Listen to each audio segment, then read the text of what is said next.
জয়গুরুর বাচ্চা ওই সারা গণপতি গোস্বামী তার উদ্দিষ্টতাকে নিয়ে হবে সবাই কানাকানি করবো।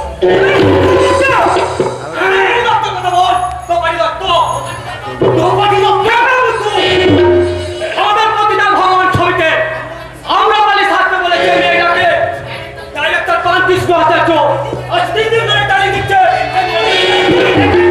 সত্যি ভাই বলা হয় তো আমি কেন কাজটা ছেড়ে হবে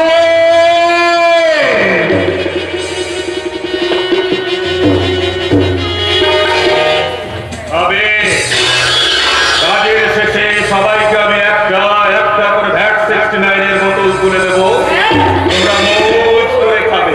শুধু মনে তো যাচ্ছে না স্যার, ওদের সঙ্গে মাল পাবো না। কি সব অশ্লীল ল্যাঙ্গুয়েজে কথাবার্তা বলছো? পল্লীবাণী এন্টারপ্রাইজের অফিস করেটার তার স্বত্বাধিকার এই গণপতি গোস্বামী প্রতি বছর এই কোম্পানির নামে একাধিক ভক্তিমূলক ছবি তৈরি হয়। তোমাদের ভাবে ভাষায় একটু ভক্তি ব্যাপারটা ফুটে ওঠা দরকার। গুরু কৃপাহি কেবলম মিস জয়নারায়ণ ইন্ডিয়ান দেহটাকে মুভি ক্যামেরায় ধরে রাখা হয়েছিল। জয় গুরু, যেখানে দেখবি সারি উড়াইয়া দেখো তাই পাইলেই পাইতে পারো অমূল্য রতন। জানো শিশু, জানো করে শাস্ত্রে বলেছে নারী হলো রত্ন, আর আমি বলি মেয়ে মানুষের শরীর হলো রত্নের খনি। তাই কোন মেয়েকে অবহেলা করো না, কারণ দ্বিতীয় বিশ্বের বাজারে ওই সমস্ত মেয়েদের ভেজায় কদর। জয় গুরু। এবার তোমরা ওই দোপাটি দত্তকে ডাকো। ডাক্তার হবে স্যার, এখনই স্যার নিজে এসে বলবে। কে দোপাটি দত্ত এখনো আসছে না কেন? কি বলবে? বাবা বাবা বাবা বাবা, আমরা বাড়ির কণ্ঠে ইংরেজি শব্দ বলো, বুদ্ধং শরণং গচ্ছামি। আগে বুঝতে বাসুন, আমাকে অধিককে দান করুন, তবে তো। বাবা তুমি তাহলে রীতিমতো পড়াশোনা করে এসেছো। তোমার বাবার নাম কি? গুরুদাস দত্ত। বাড়ি ভক্তিনগর। ভক্তি ছাড়া তো কোনো মানুষের একদম মুক্তি নেই। সেই জন্যই তো আমি ভক্তিমূলক ধর্মমূলক ছাড়া কোনো ছবি তৈরি করি না। আপনি গান জানেন, আপনি ডান্স করতে পারেন, শিখবো ক্যামেরা। জয় গুরু। এইসব কথা তুমি বলছো কেন? কেন স্যার? আমাদের তো সবই ওই ধর্মমূলক ভক্তিমূলক ছবি। ছবিতে অভিনয় করো বলেই তো আমার কাকা, আমার দাদা আমাকে সিনেমায় অভিনয় করার অনুমতি দিয়েছে। শাশ্বত ভারতবর্ষের সনাতন কাকা তো শীতল। পরে তোমরা আমার অফিস ঘরে যাও, ওই ডাইরেক্টর কৃষ্ণ আচার্য কেমন একে তালিম দিয়েছে সেটা আমি ভালো করে দেখি। যাচ্ছি স্যার। তবে পাশের ঘরে খাচ্ছি, সময় মতো আপনি দেখবেন, আমরা ঠিক চলে আসবো। জয় গুরু। আমার সাধুনাথ মন্দিরে এই দুটো একেবারে চন্ডাল। জয় গুরু। এবার তুমি নাচ শুরু করো তো পাটি। দাঁড়ান গণপতি বাবু, এই নাচ শুরু করে আগে ওকে ভালো করে একটা দৃশ্যটা বুঝিয়ে দিই। আবার বোঝাবেন? শেষ আছে গণপতি বাবু, এই বুঝতে বুঝতে জীবনটাকে মরে গেল। ভালো করে কথা। প্রাচীন সরস জনপদে সর্বশ্রেষ্ঠ সুন্দরী নটকি আম্রপালি রাজপথে বেড়েছে তার নিশীত অভিসারে, তার যৌবন সঞ্চিত পরবন্যে বেঁচে বেঁচে পাগল করে বদল সম্মত যৌবনা তার রাজের উদ্দেশ্যে গেয়ে ওঠে।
আমি ওকে বোঝাবো।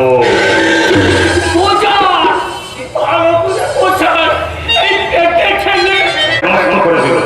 এবার এবার কপাটি তুমি ভক্তি গদ গদ কণ্ঠে বলো।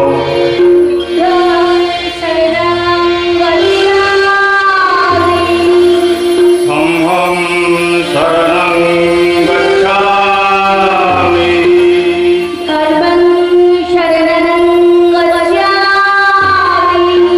ঠিক এই কথা বলতে বলতে ভগবান তথাগত আম্রপালির হাত ধরে তাকে অধিজ্ঞান দান করার জন্য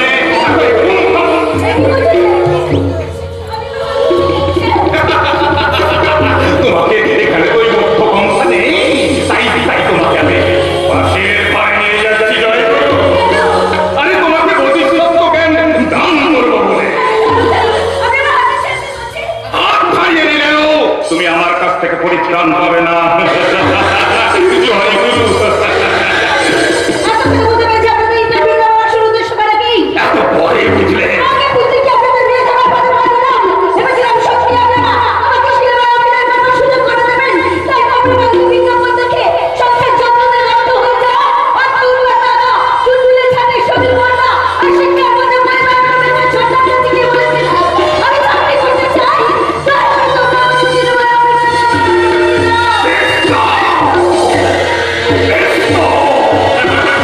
জয় গুরু।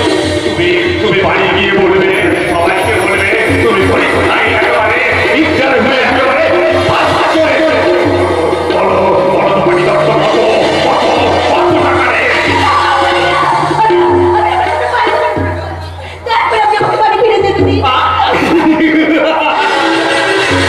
তাকি করে হয়, তাকি করে হয়। বলেছে ঘর দিলতা নানি দিলতা। জানো জানো আমার স্ত্রী কতদিন আগে আমি তোমার ঘরে আছি। আজ তোমার কাছে যাবে। চলো।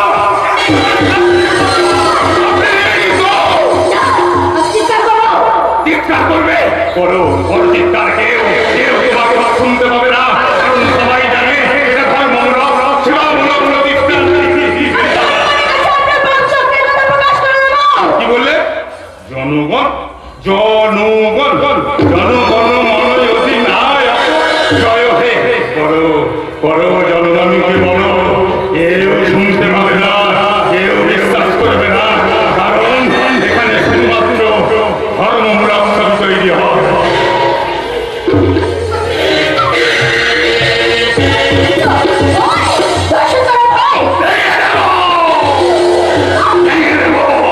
তোমার পেট আমি একেবারে জন্য ভেঙে দেবো।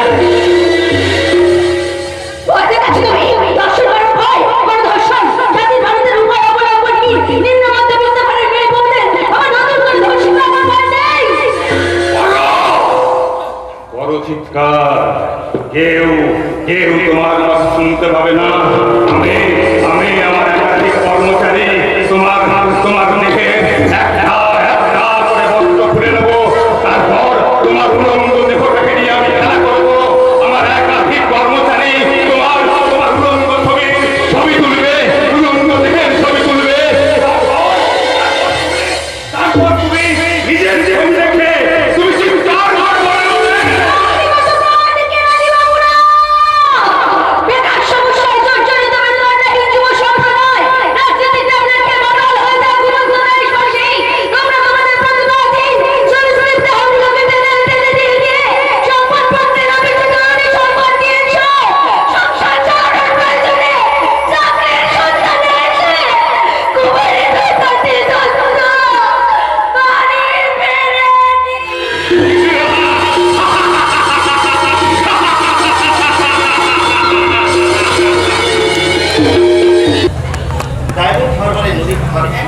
এক স্বামী পরিত্যক্তা পুত্র উপর একাধিক পুরুষের পাশবিক অত্যাচার।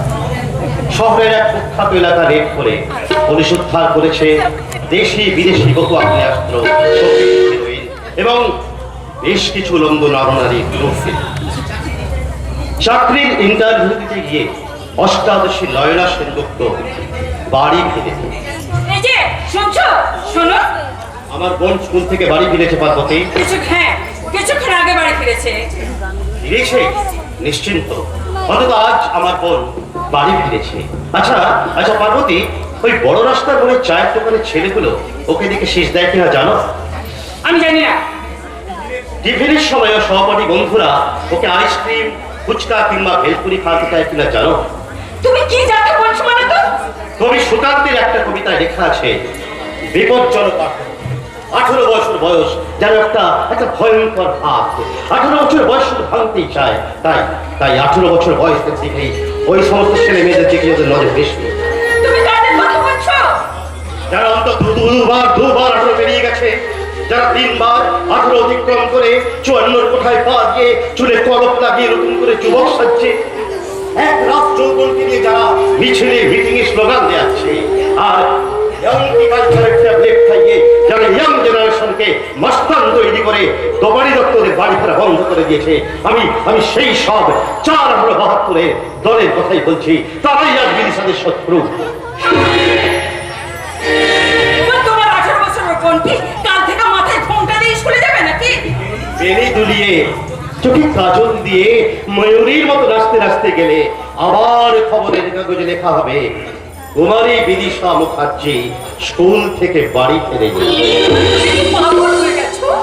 সমাজ বিজ্ঞান নিয়ে এমএ পাশ করে সাংবাদিকের চাকরি করছো, আর সমাজ শিক্ষার উপরে তুমি এসে লিখছো? না, বিশেষ লেখা বন্ধ। কারণ যে শিক্ষা সমাজ করে সেই শিক্ষা ব্যবস্থাই তো আজ ফাইসিস্টে বসে আছে। তা না হলে স্কুল কলেজের খাতা পরীক্ষার রেজাল্ট আউট হওয়ার আগেই কি করে মুদিখানা দোকানে ঠোঙা হয়ে যায় বলতে পারো? বিজ্ঞান সমাজকে, হ্যাঁ বিজ্ঞান সমাজকে নির্দেশ করে হচ্ছে, জাতির জীবনে ধরেছে ভুল পোকা। তোমার ধারণা সম্পূর্ণ ভুল। আমার ধারণা কখনো ভুল হতে পারে না আমার প্রতি। আমার মা আমাকে ভুল শিক্ষা দেয়নি, তাই আমি আমার নির্ভুল শিক্ষা ছড়িয়ে দিয়েছি আমার 2 ভাই আর 1 বোনের মধ্যে। সত্যকে জয়ী করবার জন্য আমি আমার মেয়ে ভাই দেবেন্দ্রকে করেছি ব্যারিস্টার। আজকে সেই মামলার রায় বেরিয়েছে, আমি টোটালি সত্যের উপর আর্গুমেন্ট করে আমার মক্কেলকে জিতিয়ে দিয়েছি। এই আমার নির্ভুল ধারণার ফসল। তেমনি প্রশাসনকে দুর্নীতিমুক্ত করবার জন্য আমার ছোট ভাই দিব্যেন্দু আজ পুলিশ অফিসার। বৌদি আমি একটা দারুণ কাজ করেছি। কি কাজ করছো ছোট ঠাকুর? বৌদিকে ঘুরিয়ে মারার অপরাধে শ্বশুর শাশুড়িকে লকআপে ঢুকিয়ে দিয়ে এসেছি। এবার একটু বিশ্রাম দেবো। না, আমার বিশ্বাসে বিশ্রাম নেবার সময় নেই। কি বলছো তুমি? সময়ের ছুটি নেই, কর্তব্যের রবিবার নেই। দাদা দেখো, দেখ তুইও দেখ, আজকের প্রথম পৃষ্ঠার খবর দেখ। গোপাটি দত্ত বাড়ি ফিরে দিয়ে বাড়ি ফেরেনি, তার জন্য ঠাকুর ছুটি দিতে পারবে না? আরে বাবা, পুলিশ বলে কি দস্তখত লিখে দিয়েছে? তুমি কি বলছো? শুভেন্দুর বউ হয়ে তুমি কি কথা বললে মা? মা, বড়টা ঠিক কথা বলেছে মা। পুলিশ হলে সত্যি করবো তো মানুষ। না, পুলিশ মানুষ হলো সাধারণ মানুষ নয়। সাধারণ মানুষ যখন ঘুমোয়, পুলিশ তখন জেগে থাকে অতন্দ্র প্রহরীর মতো। সৌপুত্রের সংঘাতে সংসারী মানুষ যখন ক্ষত বিক্ষত হয়, তখনই তারা ছুটে যায় থানায়, জানায় তাদের আপনার বিপদের কথা পুলিশের কাছে। তাই বলে পুলিশ ছুটি নেবে না? ছুটি নিতে গেলে পুলিশের গা থেকে ওর পোশাক খাতা খুলে ফেলতে হবে। মন হইলে পুলিশের পোশাক পরে জনগণকে ধাপ্পা দিয়ে কর্তব্যের ফাঁকি দিয়ে পুলিশ কাজের সময় বিশ্রাম নেবে। এটা আমি তুমি আর শুনে রাখো কাপেন্দু, ব্যারিস্টার তুমি, আইন তোমার যুদ্ধের হাতিয়ার। তাই তোমার হাতিয়ার সব সময় উদ্যত হয়ে থাকবে মিথ্যার বিরুদ্ধে, বেআইনের বিরুদ্ধে। আইনের জন্ম সত্য থেকে, ন্যায় থেকে। তোমার স্ত্রী তার সত্যবাদী ভাসুরের সঙ্গে মিথ্যা দিয়ে তর্ক করে, এটা সন্ন্যাসী সভ্যতা। বিখ্যাত ব্যারিস্টার আদালতের মামলায় জিতে শিখে ভারতী, কিন্তু নিজের ঘরের মামলায় জিতবে কিনা সেটা সন্দেহ আছে। তাতে কোনো সন্দেহ নেই, আসলে লোকায় খুব ভুল করেছে। এই, আমি কি ভুল করেছি? আরে কি ভুল করেছে মানে, তুমি যে দিব্যেন্দুকে নিয়ে বাপের বাড়ি যাবে তা আগে থেকে বলে যাওনি কেন? না মানে ঠিক বৌদির বাপের বাড়ি নয়, বৌদির মায়ের মতো বোনেরা জন্মদিন, তাই বৌদিকে নিয়ে নিমন্ত্রণ রক্ষা করতে যাবি তাই না? কিন্তু দোপাটি দত্ত যাবার এখানে নেই, সেটা কি তোর কর্মের নিমন্ত্রণ নয়? মানবিকতা রক্ষার অধিকারে আমি আমার ব্যারিস্টার ভাই তবেন্দ্র মুখার্জিকে দিয়ে দাদা। দোপাটির অপহরণকারীর বিরুদ্ধে আদালতে মামলা দায়ের করবো। আর এই যে পুলিশ অফিসার বৌদির বস্ত্রত বোনের জন্মদিনের নিমন্ত্রণকে ক্যান্সেল করে তোকে এক্ষুনি চলে যেতে হবে। দাদা। একেই বলে সৎ সাংবাদিক। শুধু অন্বেষণ করলেই হবে না বাবা, এই দোপাটির অপহরণকারীদের ভালো করে শাস্তি দিতে হবে। আসুন আসুন না এসে আমি আর পারলাম না।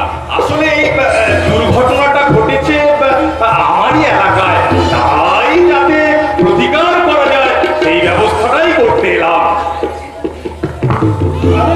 ভালোই করেছে, এসেছে ভালোই করেছে। আমিও তো মানুষ বাবাজি, ওই যে একটা রেডিও টিভিতে যেন কি একটা রেকর্ডিং গান বাজে, রবীন্দ্রসঙ্গীত টঙ্গীত হবে বোধহয়, ওই কি যেন গানটা, মানুষ মানুষের জন্যে জীবন জীবনের জন্যে একটু সহানুভূতি, মানুষ তো হতে পারে না ও বন্ধু, মানুষ মানুষের জন্যে জীবন জীবনের জন্যে একটু সহানুভূতি। কি বুঝলে বাবাজি, মানুষ তো হতে পারে না। তাও তো বাবা, তোমাকে আর সহানুভূতি দেখাতে আসতে হবে না, তার জন্য এবারে তো অনেক লোক আছে। বটে, আমি গয়না ফয়না খুলে রান্না করে যাচ্ছি, রান্না করতে কোথাকার কেউ দোকানে তো বাড়ি ফেরেনি বলে তো আর এবারই রান্না বান্না বন্ধ থাকবে না। মাকে আমার গয়না পরলে কি সুন্দরটাই না লাগে। তা বড় মেয়ে, তুমি গয়না পরো না কেন? কে বললে আমি গয়না পরি না? আমি তো অনেক অনেক গয়না পরি, তবে সে ভালোবাসার গয়না তো, তাই খালি চোখে দেখা যায় না। তুই কি ভাবছিস শুভেন্দু? ভাবছি মা, শেষ পর্যন্ত কি তাহলে তাহলে আমাদের বিশ্বাসও বাড়ি ফিরবে না? যে সমাজ করার স্বপ্ন, যে সমাজ করার স্বপ্ন নিয়ে আমি বিপদে আছি দাদা। অবশেষে সেই স্বপ্নটি নিহত হবে এই সংসারের লোভের ছুরিতে।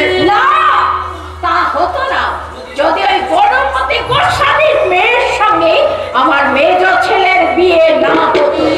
এ আপনি কি বলছেন বেয়ান ঠাকুরন? মা একটা বিশাল ভুল কথা বলে ফেলেছে। কি? তুই আজ আমার ভুল করছিস? কেন বাবা আমাকে ভুল করতে পারে না? পারে, নিশ্চয়ই পারে। ভুল কথাটা যখন আছে তখন মানুষ মাত্রই ভুল করতে পারে, কিন্তু না, আমি কোনো ভুল করিনি।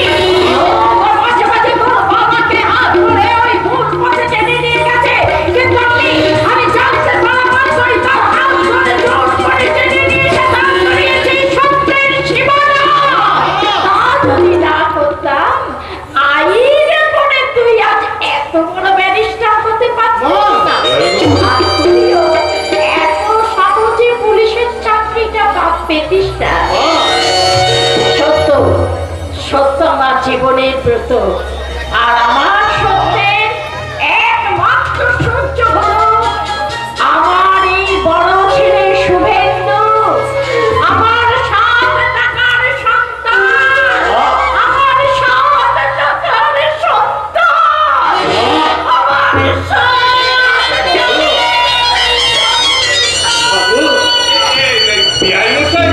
বেয়ান ঠাকুরন কি বলে গেল? এই 7 টাকার সন্তান কথাটার মানেটা তো আমি বুঝতে পারলাম না।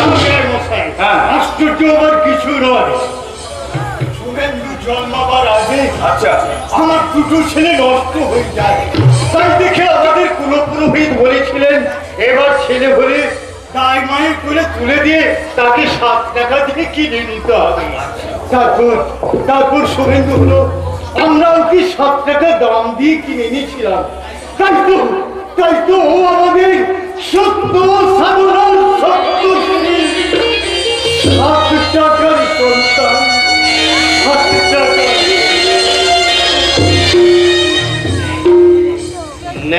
প্রদীপ জেলে অন্যায়ের অন্ধকার দূর করে আমি দেখতে চাই নির্যাতিতার মুখে জল। শোন তপেন্দু, শোন, আমার আদেশ যেমন করেই হোক তোকে গোপালী দত্তে অপহরণকারীদের শাস্তি দিতেই হবে, জোগাড় করতেই হবে। দিব্যেন্দু, যেমন করেই হোক এদেশের অসংখ্য গোপালী দত্তদের বাড়ি তোকে ফিরিয়ে আনতেই হবে, বাড়ি ফিরিয়ে আনতেই হবে। সবেতেই বাড়াবাড়ি আমার সহ্য হয় না। সহ্য করো না, প্রতিবাদ করো। ঠাকুর রামকৃষ্ণ বলেছে প্রতিবাদ করতে না পারলেও সমন বাড়তে ছেড়ো না। আপনি কি বলছেন? আসলে আসলে বাবা, তোমার দাদা সস্তার নেতা সেজে এই দেশবাসীর দুঃখ দুর্দশাটাকে একেবারে একেবারে মোচন করতে চাই। জয় মূর্খ, একেই বলে একেবারে মূর্খ। আরে বাবা, যে দেশের শাসক, ভালো করে শোনো বাবা, যে দেশের শাসক শোষকের ভূমিকায় অবতীর্ণ হয় সেই দেশে সেই সমাজের যে কোনো উন্নতি হয় না। এই কথাটা পাগলেও বোঝে বাবা। আপনি এখনই চলে যাচ্ছেন? না গিয়ে উপায় নেই বাবা। পল্লীবাণী এন্টারপ্রাইজে কাজের পাহাড় করে আছে। হ্যাঁ, কাজ ছাড়া মানুষ নেই বাবা, কাজ ছাড়া মানুষ নেই। তবু মেয়ের বাড়িতে এসছে, কিছু মুখে না দিয়ে। আরে বাবা, আমি না হয় অন্য আরেকদিন আসবো। জানো তো বাবা, ওই সন্ধ্যায় গুরু বন্দনা না করে, সন্ধ্যায় আনন্দিক না করে, সন্ধ্যায় হরিনাম না করে আমি তো জল স্পর্শ করি না বাবা। আমি সন্ধ্যায় দুহাত তুলে আমি হরিনাম করি আর বলি হরে রাম রাম রাম হরে হরে, হরে রাম রাম রাম হরে হরে। বাবাজি, আমি বরং আর একদিন পরে আসবো। তুমি আমার লোপা মাকে নিয়ে কয়েকদিনের মধ্যেই আমার বাড়িতে আসবে, কারণ তোমার সঙ্গে আমার অনেক কথা আছে বাবাজি, অনেক কথা আছে। শুনবে, বিনা প্রতিবাদে তুমি বড়লোক শ্বশুরের কথা শুনবে মেজদা। ওদের ইচ্ছাশ্রী বাড়িয়ে তুমি সৌভাগ্যের স্বর্ণশ্রী করে ওঠার চেষ্টা করবেই মেজদা, তুমি করবে। তা কি করে সম্ভব? ওখানে প্রাচুর্য আছে কিন্তু প্রাণ নেই, ওখানে আন্তরিকতা নেই, ওখানে অহংকার আছে। তাই আমার এই মহান থেকে বিলিয়ে দিয়ে না, লোপা তোর বাবার একমাত্র সন্তান। ওর সংসারের কথা, ওর সুখ শান্তির কথা ভেবে না।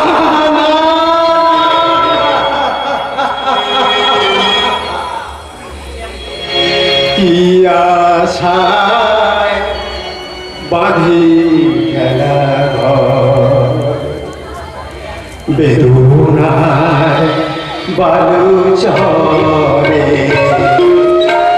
নিয়তি আমার ভাগ্য লয়ে, নিয়তি আমার ভাগ্য লয়ে, মিছিদিন খেলা বেদনার বালু চরে,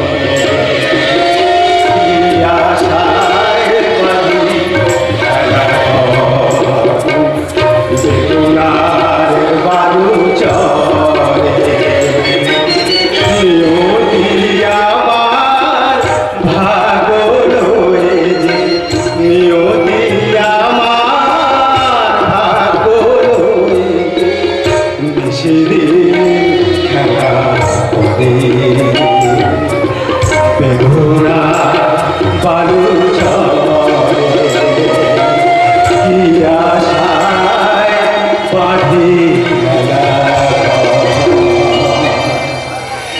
বেদনা চল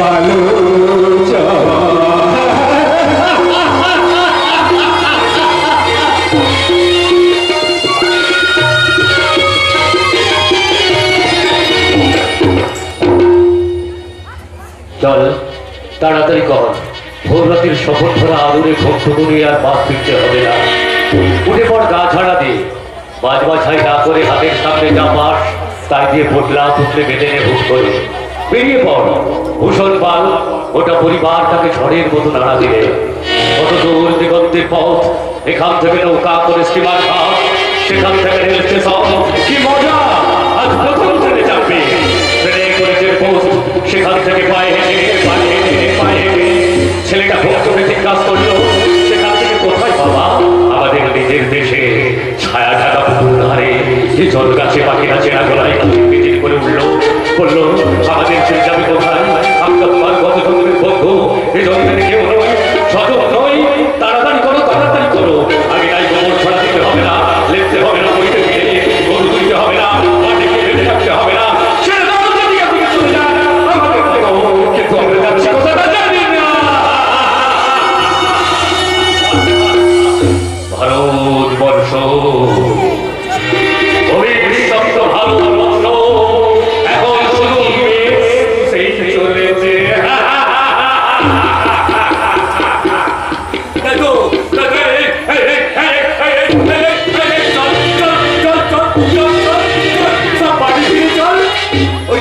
ওই তো গঙ্গার ধারে পার্কে ময়দানে বিরাট পালের মতো দল বেঁধে বসে আছে।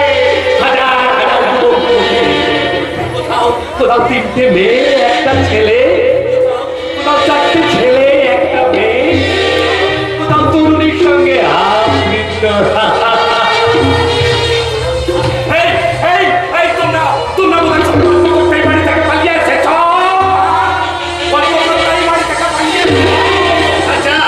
তুমি আবার কাউকে না কিছু বলে পালিয়ে এসেছো। ও যে তুমি সাহস করতে দেখো না, ও ব্যারিকেডে ঢেউ উতাল উতাল হয়ে ছুটে এসছে। ওই দেখো, ওই দেখো, ওই দেখো শহরের দ্বার গোলা গান গেয়ে ওরা ডিস্কো ড্যান্সার নাচছে, হিরোইন যে কাপড় তুলে নাচছে। ওদের তুমি সাহস শিক্ষা দিও না উস্তাদ। চোখ চোখ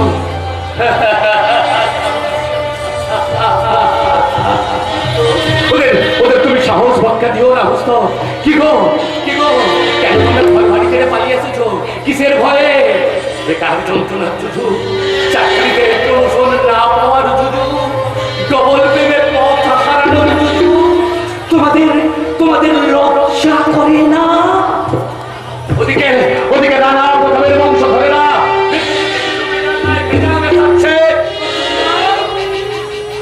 তোমরা কেরানি জুজুর কেরানি ছেলে মেয়েরা, কেউ স্ত্রীকে ঠকিয়ে, কেউ স্বামীকে ঠকিয়ে এক্সট্রা প্রেমে মশগুল হয়ে আছে।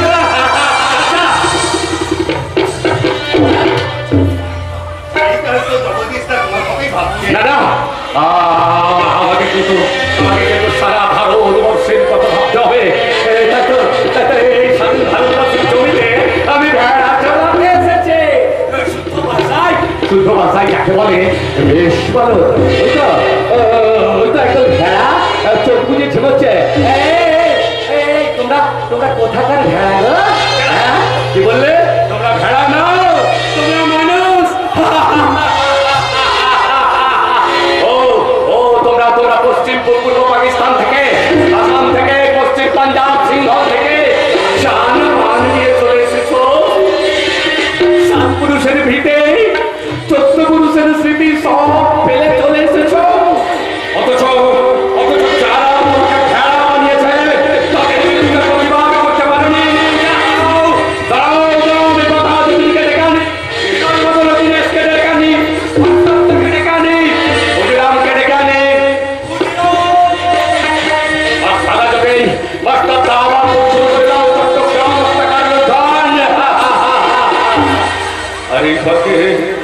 এই ফাঁকে আমি ওই ভেড়াগুলোকে একটু বাড়িয়ে আসি।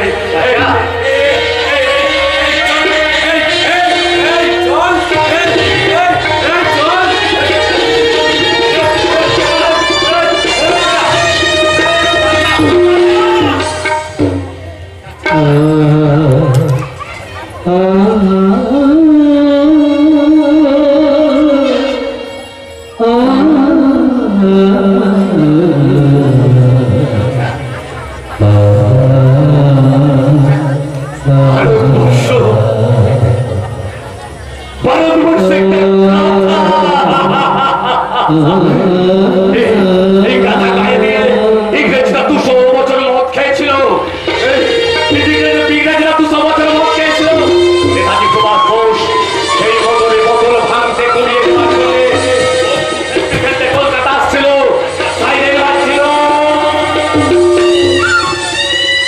তাই শুনে এদের কুচি কাটা এই কাটাকে একেবারে ছিঁড়ে টুকরো টুকরো করে দিল। চাচা, চুর ভয় পালিয়ে এসছে কোন দল? তোমরা এই কাটা দেখে কেন? আহার টুকরো হতে দিও না।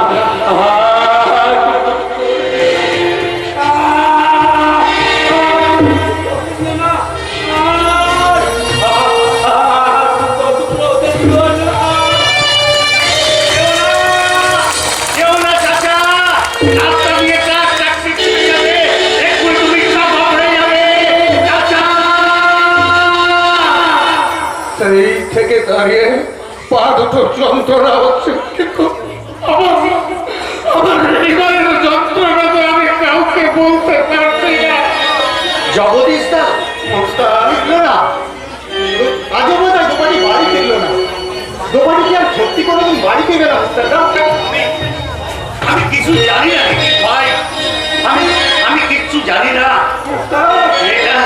মেয়েটার জন্য আমার দিনটা কেউ হাহাকার করছে, দু চোখে আমার পানি ঝরছে। তাই তো আমি আমার স্কুলের কাজটাকে সেরে ওই স্টেশনের প্ল্যাটফর্মে খুঁজে দেখি কোথাও আমার দোকাটি দত্ত দাঁড়িয়ে আছে কিনা।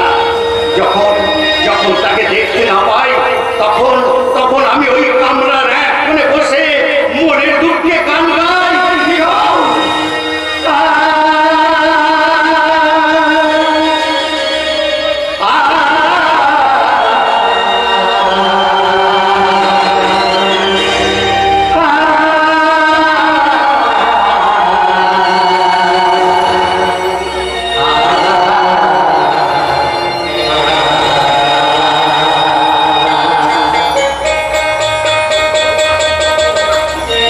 পরশ পাথর হারিয়ে কোথায় কি তা জানি, চোখ বেয়ে ঝরে আমার ওরা নদীর পানি, ওরা নদীর পানি। পরশ পাথর হারিয়ে গেছে কোথায় যে তা জানি, চোখ বেয়ে ঝরে আমার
করে আমাদের বংশের মান নিশ্চিত রক্ষা হবে সে কথা নিয়ে তুমি ভাবো। ভাবি না, সব সব ভাবনার মজা শুনে নই।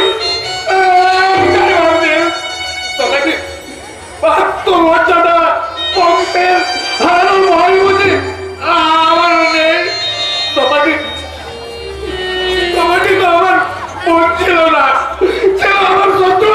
দেখো দেখো শত্রু আমাদের ভয়ে বিদায় হয়েছে দেখে আমি শুধু আসছি। বুঝতে পারছো না দাদা? কেন না? আমি তোদের কেউ না, আমি তোদের মানুষ করিনি, আমি তোদের লেখাপড়া শেখাই, তোদের আমি একটু তো ভালোবাসি না। এখন যদি তোমার ভালোবাসা তাহলে কেন কেন সমস্ত বংশে পাঠিয়েছিল কলকাতায় চাকরি করতে? সংসার চালানোর প্রয়োজন। আর যদি আমার চাকরিটা থাকতো, ওই ছোট বেলার মালিক যদি কারখানাটা বন্ধ করে না দিত, তাহলে কোন দাদা কি তার বোনকে ইন্টারভিউ দিতে পাঠাতো? না না দিতেছে না। আমার যা সঞ্চয় ছিল সব শেষ হয়ে গেছে। ওই জয়ন্ত আর তোমাদের বিয়ের জন্য যেটুকু সঞ্চয় করেছিলাম তাও খেয়ে ফেলেছি। আগে বাজারের তলা পর্যন্ত দেনা, না হলে কোনো দাদা কি চায় তার বিবাহযোগ্য বোন চাকরি করতে চায়? আমি তো আগেই আপনাকে মানা করেছিলাম জগদীশ দা, বলেছিলাম বাবা যা রেখে গেছেন তাতে আমি চাকরি না পেলেও দোপাটি আর আমার জীবনটা ভালোভাবেই চলে যাবে। আপনি আমাদের বিয়ের ব্যবস্থা করুন। দাদা তো আমার ছিল না, কিন্তু দোপাটিকে বললে সে বিয়ে করে শ্বশুর বাড়ি চলে গেলে তোমরা খাবে কি? আমি কি কাল একবার কলকাতায় যাবো জগদীশ দা? তুমি জানো জয়ন্ত সেখানকার ঠিকানা তুমি জানো? না জগদীশ দা না, যাবার সময় সে আমাকে তেমন কিছুই বলে যায়নি, শুধু বলে গিয়েছিল সিনেমায় নায়িকা অভিনয় করবে বলে ইন্টারভিউ দিতে যাচ্ছি, লাস্ট ট্রেনের আগের দিনে বাড়ি ফিরে আসবো। যাই হোক, কাকাবাবু বাড়ি ফিরেছেন? কাকাবাবুর কথা বাদ দাও জয়ন্ত, ও বলা নেই কোয়া নেই, কোথায় কি খবরের কাগজে খবর করে দিল দোপাটি দত্ত বাড়ি ফিরেছে ফিরেছে, আমার দোপাটি বাড়ি ফিরেছে। ওরে তোরা কে আছিস? এই জগদীশকে খবর দে। চল গঙ্গে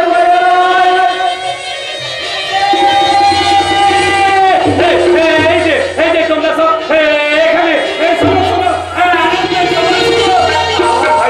আমার ভাইজি দোপাটি বাড়ি ফিরেছে।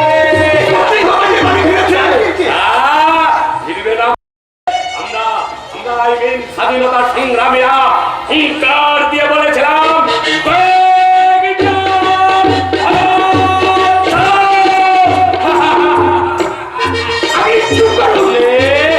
ইংরেজরা ভারত ছেড়ে পালিয়ে গেছিল, আর দোপাটিরা ফিরবে না মানে? আমি চুপ করলে থাকলে কি দোপাটি বাড়ি ফিরত? আমি চুপ করে, আমি গঙ্গার ঘাটে, আমি ময়দানে, চায়ের দোকানে চিৎকার করে বললাম, চল চল সব বাড়ি ফিরে চল। অমনি শিয়ালদা স্টেশনে, হাওড়া স্টেশনে পিল পিল করে দোপাটিরা বাড়ি ফেরার জন্য ট্রেনে চেপে গিয়ে বসলো। ঘুষ খেয়ে রেল কর্মচারীদের আজকারায় বিনা টিকিটের যাত্রীকে নিয়ে ছুটলো ইলেকট্রিক ট্রেন।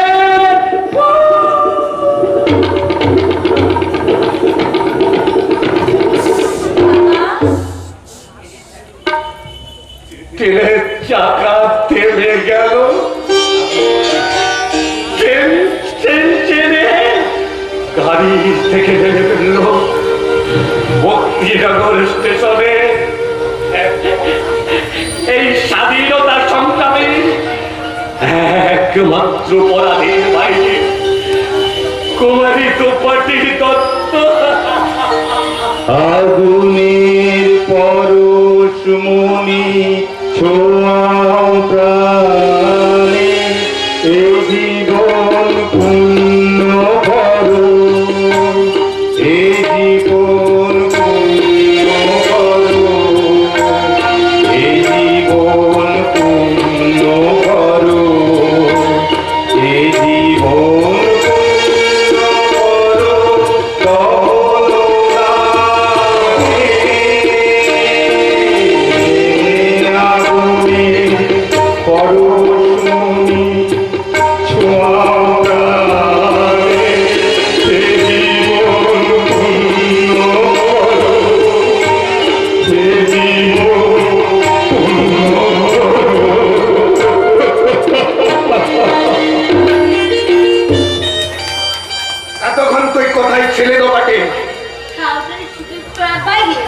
বাইরে মানে মানে আমরা শুটিং করতে চলতে গিয়েছিলাম। দোপাটি তোমরা নিশ্চয় আমাদের খুব চিন্তা করছিলে, তাই না? না ভাববে না তুই যে আজকে সাবালিকা তাই রাতের ট্রেনে বাড়ি ফিরবি বলে সেই বেরোলি আজ 10টা দিন হয়ে গেল তুই না ফিরতে দেখেও আমরা পরম নিশ্চিন্তে খেয়েছি ঘুমিয়েছি আনন্দ করেছি আনন্দ। তুই জানিস না দোপাটি, এই 10টা দিন যে আমাদের কিভাবে কেটেছে সে কথা আমি তোকে বলে বোঝাতে পারবো না। তুমি অন্তত তোমার গন্তব্যস্থলের ঠিকানাটা আমাদের জানিয়ে যেতে পারতে। পারতাম, আমি অনেক কিছু পারতাম জয়তে। দাদা, তুমি তো বুঝতে পারো। এই দেখো, আমাদের সংসারের জন্য আমি এক ব্যাগ হাসি এনেছি। এই নাও, এই দেখো, এটা হচ্ছে সুখের হাসি, এটা শান্তির হাসি, এটা নিশ্চিন্ততার হাসি।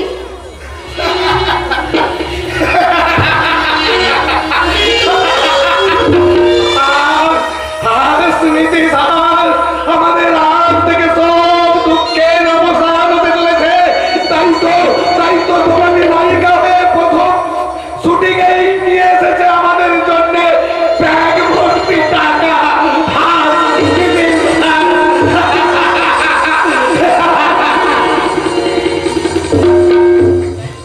নয় তো তুমি দোপাটিকে নিয়ে বাড়ির ভেতরে আসো, আমরা ততক্ষণ ওই খাওয়া আর বিশ্রামের ব্যবস্থা করছি, কেমন? আমাদের দু দাদা দেখছি ভীষণ ব্যস্ত, রাতারাতি ওদের কাছে আমার পদের জন্য অনেকখানি বেড়ে গেছে। কি যন্ত্রণা, আমার মুখের দিকে তাকিয়ে অবাক হয়ে তুমি কি দেখছো? ভাবছি লাস্ট বাস তো অনেকক্ষণ আগেই চলে গেছে। তুমি স্টেশন থেকে এলে কি করে? সেটা তো পরে শুনবো, আগে তোমার জন্য একটা মজার জিনিস এনেছি জানো। থাক, আমাকে নিয়ে তোমাকে আর মজা করতে হবে না। বলো দোপাটি বলো, তোমাকে নামিয়ে দিয়ে যে গাড়িটা চলে গেল সেই গাড়িটা কার? আমাদের আমাদের কোম্পানির মালিকের গাড়ি। কোম্পানির মালিক কি 10 দিনের মধ্যে তোমারও মালিক হয়ে গেছে? চলতো না, নিজেকে সাজিয়ে গুছিয়ে প্রথম দিকে কথা বলে কি ছবি শুটিং করে তুমি এত টাকা নিয়ে এলে? শুনবে সুন্দর ভালোবাসার কাগাল ফুল জয়তো দা। হ্যাঁ হ্যাঁ, আমি শুনতে চাই, তুমি বলো। শুনতে চাও তুমি সে ছবির নাম? হ্যাঁ হ্যাঁ, তুমি বলো সেই ছবির নাম কি? সে ছবির নাম যৌবন।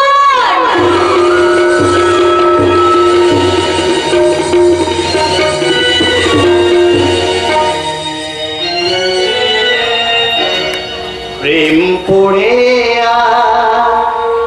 চিতার আগুনে আগুনে বর্ষা নামে। প্রেম পড়ে চিতার আগুনে আগুনে বর্ষা নামে। ভালোবাসায় মাথা ঘুরে রয়, ভালোবাসায় মাথা ঘুরে রয়, রজনী দিও জামে আগুনে বর্ষা নামে। প্রেম পড়ে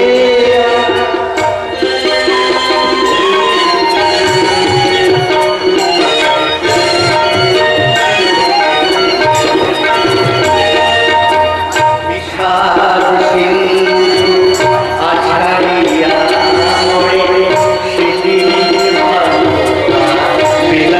ভালোবাসা ব্যথা বারোনা বলে যেও না, স্মৃতির ঝিলুড়াতে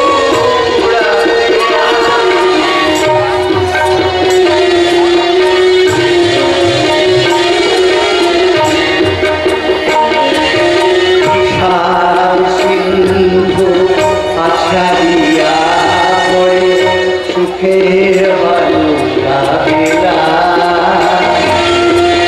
দেখা বালুকনা বলে যেও না, সুখের ঝিনুড়াতে হায়। ভালোবাসায় কষাই খায়, ভালোবাসায় কষাই খায়। কি করে করির দামে আগুনে বর্ষা না।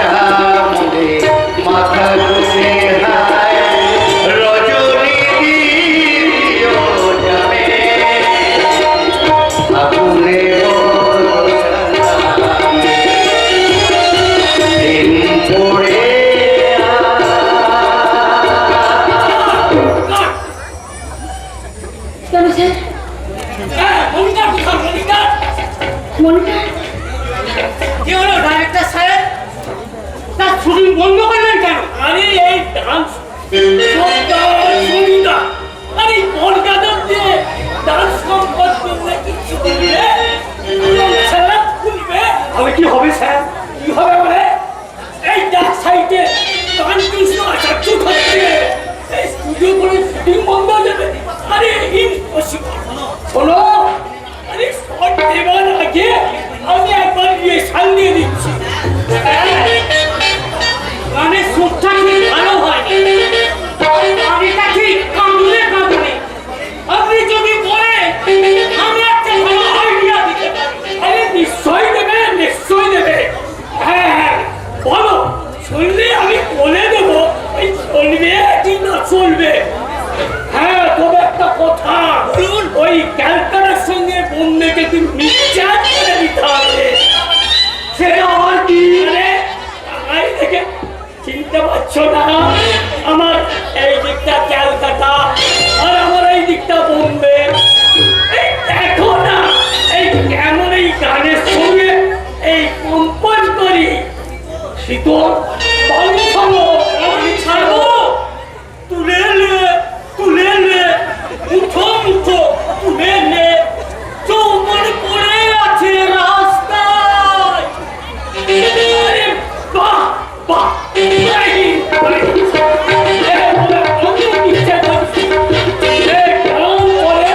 আগে নাচ শুনুন মিশ্র পাখি বলুন এই যেদিকে দেখবে ওই 14 থেকে 34 বছরের ছেলেরা দাঁড়িয়ে আছে আপনি সেই দিকে ঠিক এমনি ভাবে